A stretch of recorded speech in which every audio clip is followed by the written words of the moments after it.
Et tout de suite, c'est à la une. Pardon, Oui, je n'avais c'est pas à de la micro. une. J'avais Oui. pas de micro. La ville de Marseille qui mobilise ses marins-pompiers pour traquer le Covid-19 et son variant britannique. C'est avec l'amiral Pierre Augier, commandant du bataillon des marins-pompiers de Marseille. Amiral, bonjour. Bonjour. Merci d'être avec nous. Il faut mettre des moyens exceptionnels et des procédures inhabituelles. C'est le sens de la déclaration du maire de Marseille, Benoît Payan, hier face à la propagation de la souche anglaise qui est déjà à Marseille, du côté du Vieux-Port. Alors, vous avez été mobilisés, les marins-pompiers. De quelle manière vous allez intervenir, amiral ?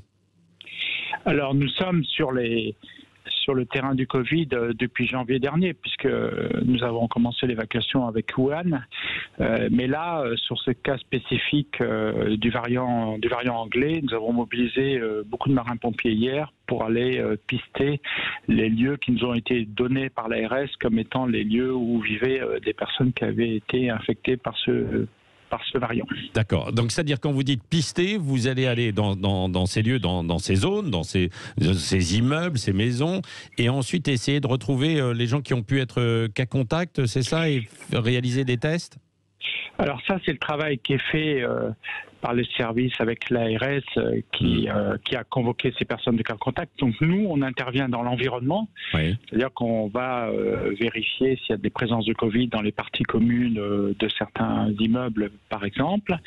On met en surveillance l'immeuble par les eaux usées parce qu'on sait mesurer le Covid dans les eaux usées. Et si l'on trouve beaucoup de Covid, comme ça a été le cas hier sur un lieu, à ce moment-là, on teste rapidement avec nos cellules mobiles d'intervention biologique tous les habitants qui habitent dans l'immeuble. D'accord. Donc, mobilisation depuis hier. Combien de personnes ça concerne de marins-pompiers mobilisés ? Alors, les marins-pompiers, c'est 2500 marins. Oui. Et là, nous avons mobilisé hier 40 spécialistes des mesures biologiques. Oui. Est-ce qu'il faudrait étendre cette opération à davantage encore de marins-pompiers ou d'autres professionnels à Marseille et puis autour qui pourraient vous aider, puisque on sait que la souche britannique est déjà dans la cité phocéenne? Alors on travaille, tous les services travaillent. On travaille particulièrement avec l'IHU. Mais là, ce qu'il faut, c'est remonter les pistes des quelques cas que nous avons à Marseille, parce que pour l'instant on n'en a que 8 certifiés, et éviter que le virus s'installe dans notre ville, parce que sinon on aura beaucoup plus de contamination que d'habitude. Oui. Alors, puisque vous avez commencé à intervenir déjà dès hier, comment la population vous reçoit ? Est-ce qu'elle est plutôt réceptive justement et puis elle a envie de vous aider, ou est-ce que les gens sont un peu insouciants ? Non, pas du tout. Les gens sont très conscients de tout ce qui se passe et donc on vient, on teste et on explique bien sûr ce qu'on fait aux personnes qui sont sur l'île. Il n'y a aucun problème. Oui. Pour les marins-pompiers, c'est quand même une nouvelle forme d'intervention. Vous aviez été formé pour cela auparavant ?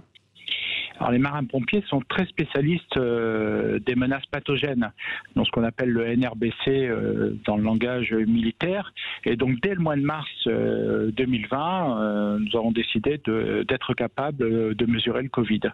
Et donc depuis mars, on mesure dans l'environnement à Marseille, et depuis le mois de juin, on effectue des tests dans les eaux usées tous les jours. Oui.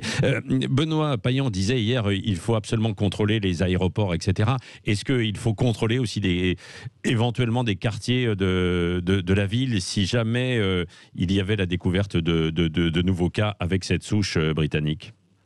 Alors on a en surveillance les quartiers par les eaux usées, on conduit avec d'autres personnes des tests au plus près des habitants, mais on ne peut pas comme ça contrôler 1 million d'habitants parce qu'on le décide, comme on le voit dans d'autres pays. Et puis ça ne nous donne pas la réponse, parce que le lendemain, on peut attraper le virus d'une autre façon. Oui. La technique des eaux usées est assez pertinente. Elle permet d'aller assez vite, c'est ça, pour détecter les premiers signes.